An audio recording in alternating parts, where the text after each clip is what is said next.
حضرات گرامی، معزز بہنوں اور بیٹیوں، اللہ رب العزت اپنے بندوں سے بے حد محبت فرماتے ہیں اور اللہ تعالیٰ چاہتے ہیں کہ اس کے سارے بندے ہی جنت میں جائیں، کوئی ایک بھی آگ میں نہ جائے۔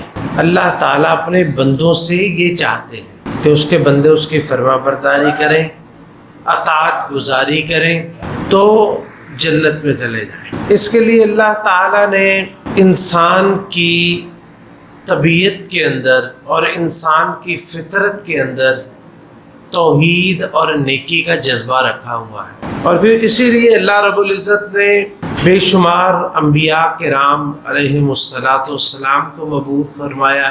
اسی لیے اللہ تعالیٰ نے کتابوں کو نازل فرمایا، اور علماء کا سلسلہ کبھی بھی ختم نہیں ہوا جو لوگوں کو دین کی دعوت دیتے ہیں، اللہ کا پیغام پہنچاتے ہیں اور شیطان کی پیروی سے منع کرتے ہیں۔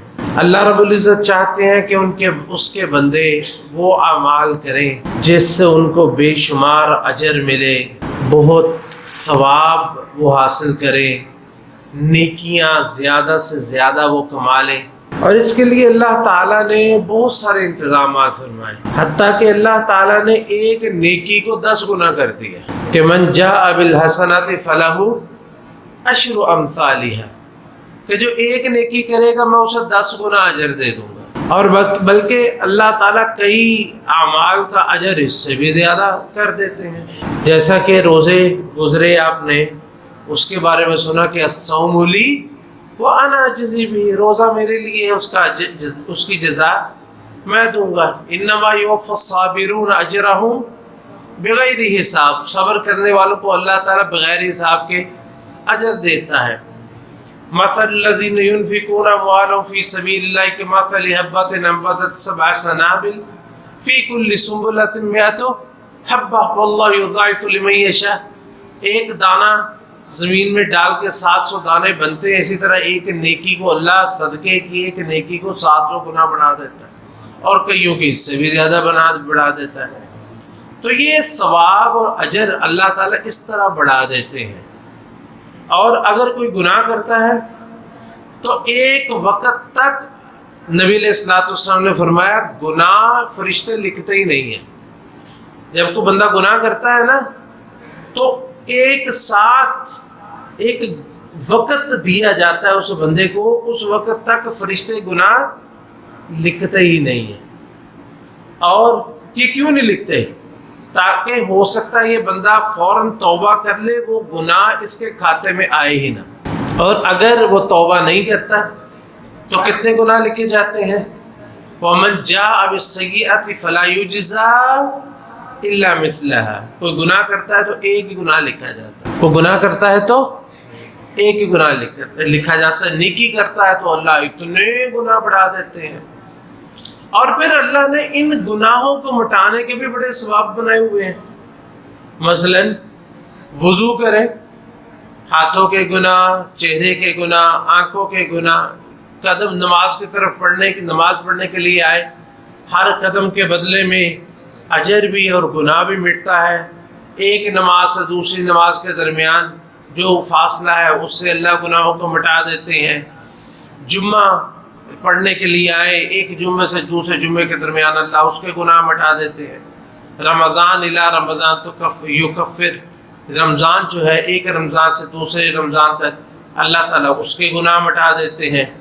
جو حج کرے، اس طرح کا یوم ولدت امہ، جیسے اس کی ماں نے آج ہی اس کو جو ہے وہ جنم دیا ہے۔ التائب من الذنب کمن لا ذنب لہ، کو توبہ کرے تو ایسے ہے کہ جیسے اس نے گناہ کیا ہی نہیں ہے، بلکہ کئی دفعہ اللہ توبہ کرنے والوں کے گناہوں کو نیکیوں میں بدل دیتے ہیں۔ تو یہ اللہ تعالیٰ نے اتنے انتظامات ہمارے لیے فرمائے ہیں تاکہ ہم اللہ کی جنتوں کے وارث بن جائیں۔ اور ان انتظامات میں سے ایک انتظام یہ ہے کہ اللہ رب العزت نے اپنے مقدس مہینے ذوالحجہ کے جو پہلے 10 دن ہیں ان کو اپنی اطاعت کے لیے، فرما برداری کے لیے نہایت خاص بنا دیا۔ یہ عشرہ ذوالحجہ، 1 ذوالحجہ سے شروع ہو کے 10 ذوالحجہ تک 10 ذوالحجہ تک بڑے ہی خیر والے دن، بڑے ہی فضل والے دن ہیں، بڑے ہی اجر والے دن ہیں۔ ان میں اللہ تعالیٰ نے اتنی خیر سمودی ہے کہ حضرت عبداللہ ابن عباس رضی اللہ تعالیٰ عنہما، ذرا نا یہ الفاظ سارے غور سے سنیں۔ عبداللہ ابن عباس رضی اللہ عنہما بیان کرتے ہیں کہ رسول اللہ صلی اللہ علیہ وسلم نے ارشاد فرمایا کہ ما من ایام العمل الصالح فيها احب الى الله عز وجل من هذه الايام، یعنی ایام العشر، کہ پورے سال میں، ایک سال میں 12 مہینے ہوتے ہیں اور ہر مہینے میں 29 یا 30 دن ہوتے ہیں۔ پورے سال میں جتنا بھی انسان نیک اعمال کرتا ہے اس کا بڑا اجر ہوتا ہے۔ آپ نے سنا ہے رمضان کا بھی، یہ سارا عام دنوں میں بھی بڑا اجر۔ آپ نے یہ بھی سنا ہے کہ ایک صدقے کا اجر 700 گنا تک بھی ہو جاتا ہے، اس سے بھی زیادہ ہو جاتا ہے۔ لیکن یہ جو ذوالحجہ کے 10 دن ہیں، ان میں نیکیاں کرنا اللہ تعالیٰ کو سارے سال کی نسبت زیادہ محبوب اور زیادہ پسند ہے۔ ما من ایام العمل الصالح، پہلے الفاظ ہے احب الی اللہ، یعنی سارے اللہ کو پسند ہے، لیکن سب سے زیادہ نیکیاں اللہ تعالیٰ کو ان 10 دنوں میں پسند ہیں۔ ان 10 دنوں میں نیکیاں سارے سال کی نسبت، سارے سال میں بھی پسند ہے لیکن ان دنوں میں سب سے زیادہ اللہ تعالیٰ کو پسند ہے۔ اچھا، اب نیکیاں جو ہے وہ بڑی قسم کی ہیں۔ ان نیکیوں میں ایک بڑی نیکی ہے کہ اللہ کے راستے میں جہاد کرنا ہے، بلکہ اتنا جہاد کرنا، نبی علیہ السلام نے فرمایا جس طرح دودھ دویا جاتا ہے نا، ایک دفعہ دودھ دو کے اس کو بھینس کے تھن کو چھوڑ کے یا گائے کے چھوڑ کے دوبارہ پکڑا جاتا ہے، اتنا عرصہ جو ہوتا ہے جس نے اتنی دیر بھی جہاد کیا نا، اللہ تعالیٰ اس کے لیے بھی جنت واجب کر دیتا ہے۔ اتنا بڑا اجر ہے جہاد کا، جس کو اللہ تعالیٰ نے، جس کو نبی علیہ السلام نے اسلام کی کوہان قرار دیا ہے، اسلام کی کوہان قرار دیا ہے۔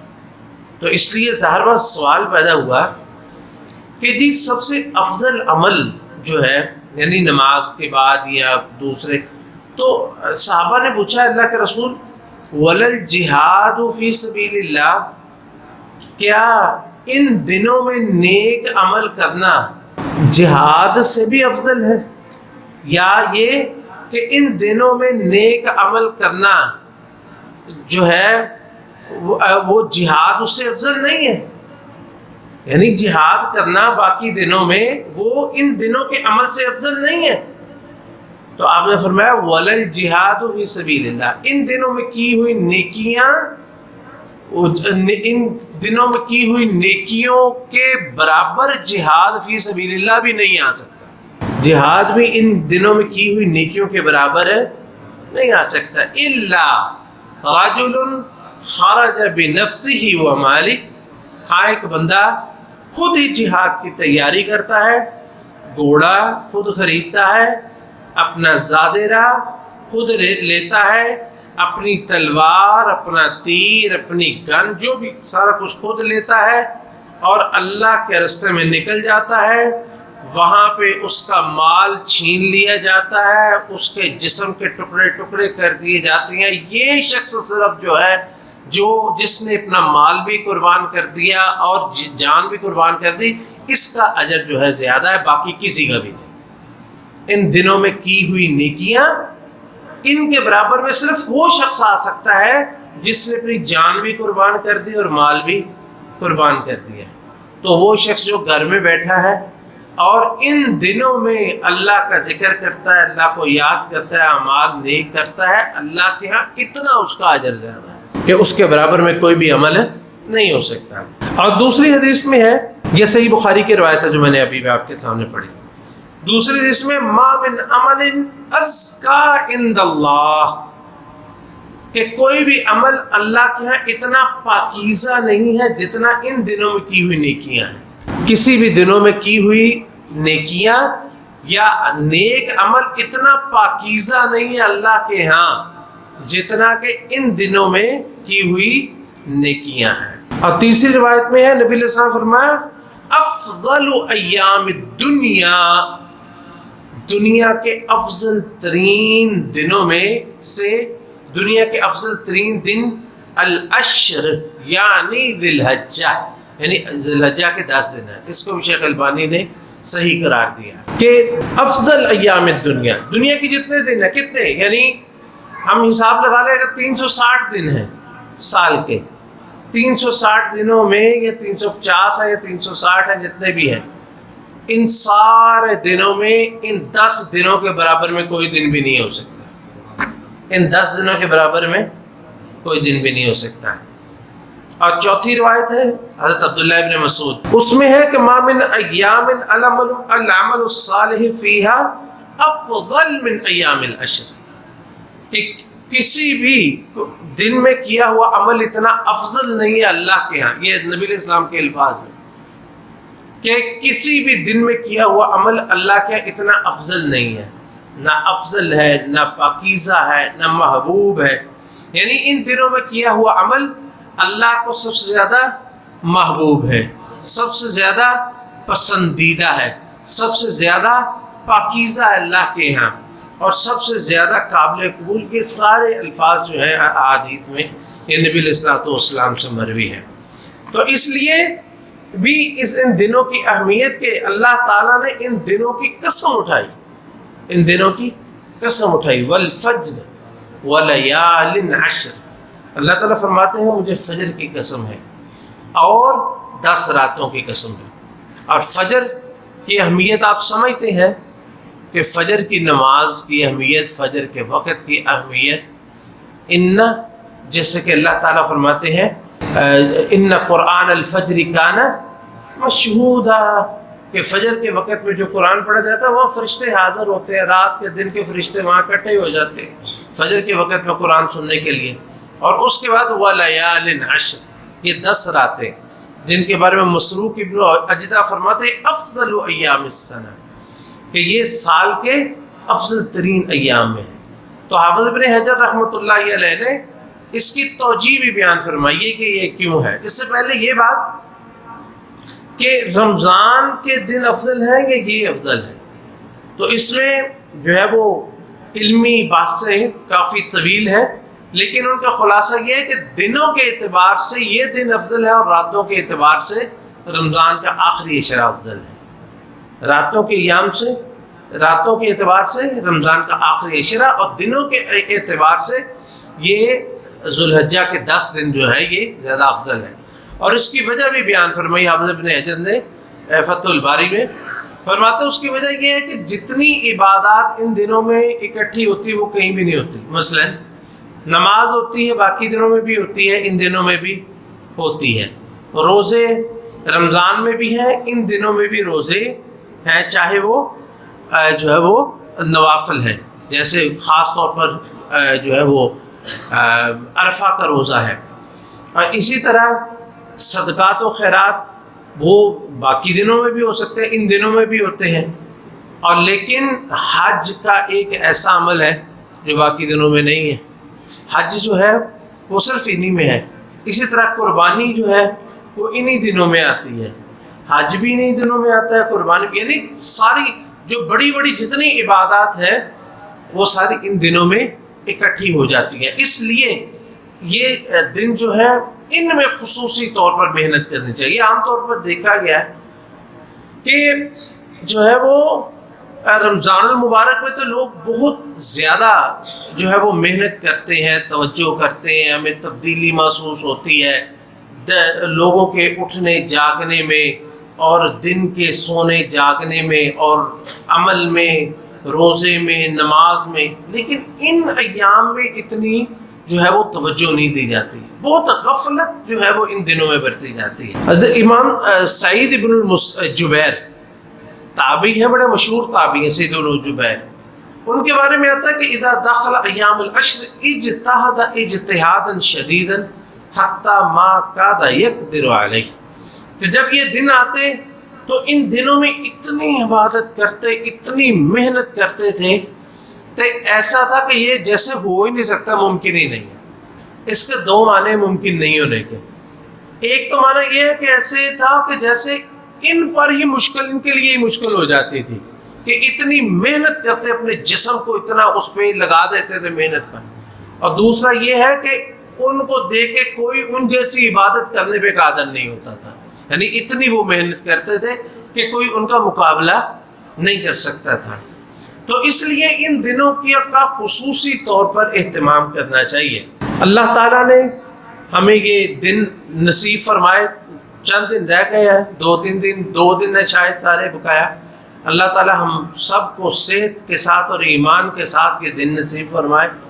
تو ان دنوں کو کس طرح غنیمت سمجھنا ہے، ان دنوں میں ہم نے انشاءاللہ العزیز کس طرح ان دنوں کو غنیمت سمجھنا اور کس طرح ان سے فائدہ حاصل کرنا ہے، اس کا تھوڑا سا جو ہے وہ خاکہ ہم آپ کے سامنے رکھتے ہیں، اپنے لیے سب سے پہلے اور آپ کے لیے بھی. اللہ تعالیٰ ہم سب کو نیکیوں کی توفیق عطا فرمائے.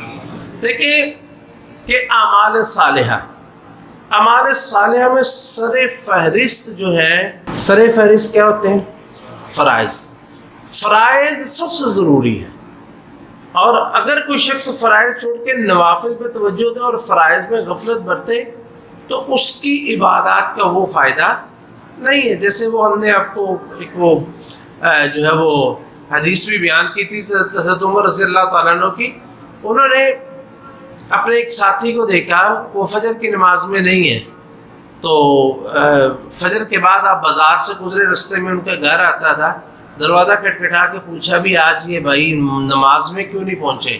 تو ان کی ماں نے کہا کہ ساری رات تہجد پڑھتے رہے ہیں اور فجر کے وقت ان کی آنکھ لگ گئی، تو اس لیے وہ نماز کے لیے نہیں اٹھ سکے.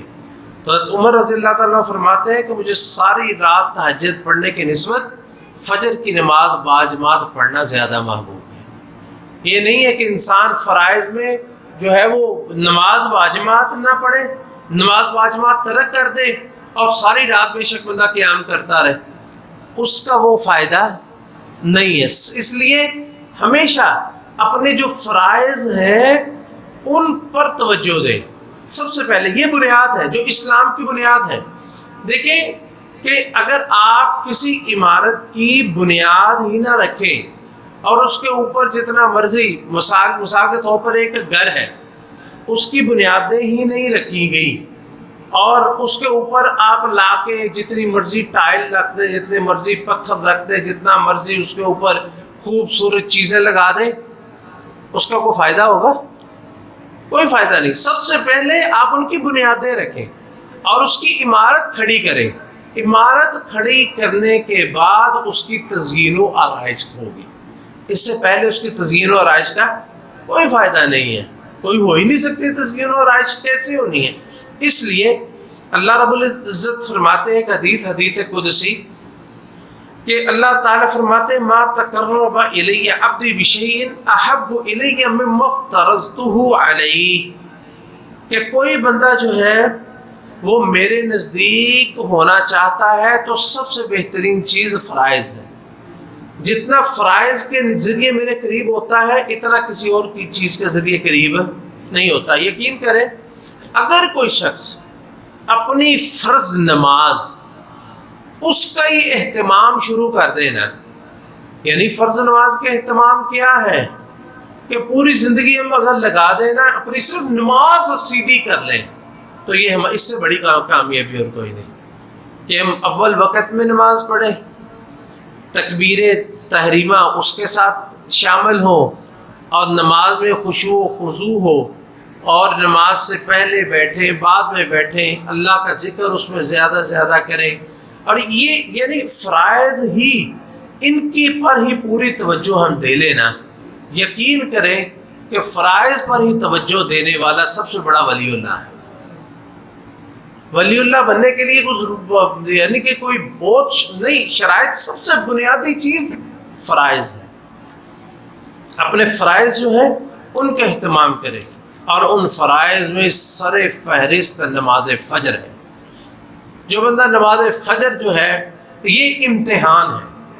نماز فجر جو ہے یہ سب سے بڑا امتحان ہے اور اس امتحان میں کتنے لوگ کامیاب ہوتے ہیں.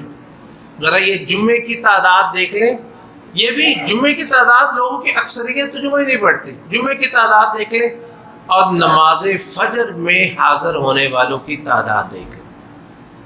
یہ میرے سارے بھائی مسلمان ہی ہیں جو مسجدوں میں جمعے پڑھ رہے ہیں اس وقت، سارے مسلمان بھائی پڑھ رہے ہیں نا، سارے نمازی بھائی ہیں نا۔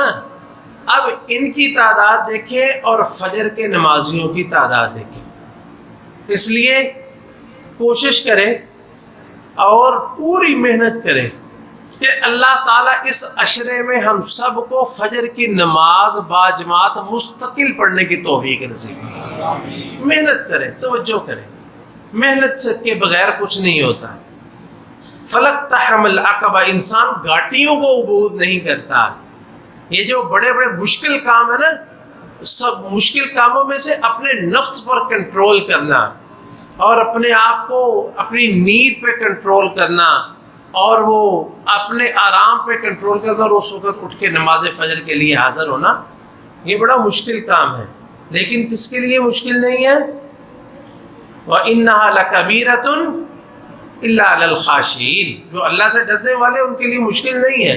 جو ڈرنے والا ہے اس کو تو نماز کے وقت میں بستر کانٹوں کی سیج لگتی ہے، کانٹوں کا بستر لگتا ہے کہ میں یہاں پہ اللہ کی لعنتیں برس رہی ہیں، یہاں شیطان پیشاب کر رہا ہے، یہاں یہ شیطان کا گھر ہے، جو وہ گھر جہاں فجر کے وقت میں لوگ سوئے ہوئے وہ شیطان کا گھر ہوتا ہے، وہ اللہ والوں کا گھر ہے نہیں ہوتا۔ تو اس لیے بنیادی چیز یہ ہے کہ اپنے فرائض کا اہتمام کریں، جو فرض چیزیں ہیں۔ اور فرائض دو طرح کے ہیں، اوامر اور نواہی۔ اوامر اور نواہی یعنی جن چیزوں کا اللہ نے حکم دیا ہے، نماز کا حکم دیا ہے، جس کی زکوٰۃ رہتی ہے وہ زکوٰۃ ادا کرے، جس پر حج فرض ہے اس کو چاہیے کہ جلد از جلد حج ادا کر لے، اس کے لیے انتظار نہ کرے کہ جی بچوں کی شادیاں کر کے پھر جائیں گے، تو یہ فرائض ادا کریں۔ اور اسی طرح جو نواہی ہے، اللہ تعالیٰ نے جو ہے وہ غیبت سے منع کیا ہے، چغلی سے منع کیا ہے، بدکاری سے منع کیا ہے، یہ ساری چیزیں جن سے اللہ نے منع کیا ہے ان سے بچنا، یہ بھی فرائض ہے، یہ نواہی بھی، ان سے بچنا بھی فرض ہے۔ تو اس لیے فرائض کا اہتمام سب سے پہلے، اور اس کے بعد پھر ان کے ساتھ جو نوافل جڑے ہوئے ہیں، مثلا نماز ہے، اس کے ساتھ سنتیں جو جیسے کہ 12 سنتیں ایک دن میں ہیں، اسی طرح جو ہے وہ صلاۃ اللیل ہے، رات کی نماز ہے، اس طرح اشراق کی نماز ہے، اس طرح عصر سے پہلے 4 رکعتیں پڑھنا ہے، یعنی بہت سارے یہ نوافل۔ ان کے بارے میں نبی علیہ الصلوۃ والسلام نے فرمایا کہ اللہ رب العزت فرماتے ہیں کہ وَمَا يَزَالُ عَبْدِي يَتَقَرَّبُ إِلَيَّ بِالنَّوَافِلِ حَتَّىٰ أُحِبَّهُ، ایک بندہ نفل پڑھتا میرے اتنا قریب ہو جاتا ہے کہ اللہ فرماتے ہیں مجھے اس سے محبت ہو جاتی ہے، اللہ کو اس سے محبت ہو جاتی ہے، حتیٰ احبہ، حتیٰ کہ اللہ تعالیٰ فرماتے ہیں کہ میں اس سے محبت کرنے لگتا ہوں۔ تو یہ ہے، اسی طرح یہ نمازیں ہیں، فرائض ہیں، اسی طرح ان دنوں میں روزے رکھنا بڑے جو ہے وہ قربت کا عمل ہے۔ یہ دن جو ہے روزے نفل روزے رکھنا ان دنوں میں، اور خاص یہ پورا یہ 9 دن جو ہے ان میں روزے جو رکھ سکتا ہے بندہ، اللہ تعالیٰ نے نا ہر عمل کے لیے بندے پیدا کیے ہیں۔ کچھ لوگ ان کے لیے نماز پڑھنا آسان ہے، کچھ لوگوں کے لیے اللہ نے روزہ آسان بنایا ہوتا ہے، کچھ لوگوں کے لیے ذکر آسان ہے، کچھ لوگوں کے لیے، یعنی ہر ایک جو روزے رکھ سکتا ہے نا، یعنی یہ مشکل تو ہوتی ہے لیکن اس کے باوجود اس کے لیے ممکن ہے، تو کوشش کرنی چاہیے کہ زیادہ سے زیادہ روزے رکھے اس میں۔ اور خاص طور پر جو ہے وہ یوم عرفہ کا روزہ، جس کے بارے میں رسول اللہ صلی اللہ علیہ وسلم نے فرمایا کہ احتسب علی اللہ ان یکفر السنۃ التي قبلہ والسنۃ التي بعدہ، مجھے اللہ سے امید ہے کہ اللہ تعالیٰ اس سے پہلے سال اور بعد والے 2 سالوں کے گناہ معاف فرما دے گا۔ یوم عرفہ کا روزہ، اور یوم عرفہ کے بارے میں نبی علیہ الصلوۃ والسلام نے فرمایا ما من یوم اکثر من ان یعتق اللہ فیہ عبدا من النار من یوم عرفہ، کہ اللہ تعالیٰ پورے سال جتنے اپنے لوگوں کو جہنم کی آگ سے آزاد کرتا ہے، صرف ایک عرفہ والے دن ان سب سے زیادہ آزاد فرماتا ہے۔ کتنے پورے سال میں کسی دن میں اللہ تعالیٰ اتنے بندے جہنم کی آگ سے آزاد نہیں کرتا جتنا یوم عرفہ کو آزاد فرماتا ہے۔ اور اللہ تعالیٰ عرفہ کے دن حاجیوں کے نزدیک ہوتے ہیں، اور پھر جو ہے وہ اپنے فرشتوں میں فخر کرتے ہیں کہ ما ارادہ اولئک شعثا غبرا، کہ یہ لوگ جو ہے یہ پراگندہ بالوں والے، یہ بری حالت والے، یہاں پہ یہ لوگ مجھ سے کیا چاہتے ہیں۔ اللہ تعالیٰ فرشتوں میں ان پر فخر کرتے ہیں فرشتوں میں۔ حضرات گرامی، ان دنوں میں اللہ کے ذکر کا خاص طور پر اہتمام کرنا چاہیے، جیسا کہ اللہ تعالیٰ نے قرآن مجید میں بھی ذکر فرمایا وَيَذْكُرُ اسْمَ اللَّهِ فِي أَيَّامٍ مَعْلُومَاتٍ۔ یہ حج میں جو اللہ کے بندے ہیں وہ یہ معلوم دنوں میں اللہ کا ذکر جو ہے وہ کرتے ہیں۔ تو یہ ایام معلومات سے مراد، بہت سارے مفسرین فرماتے ہیں اس سے مراد یہ ذوالحجہ کے 10 دن ہیں۔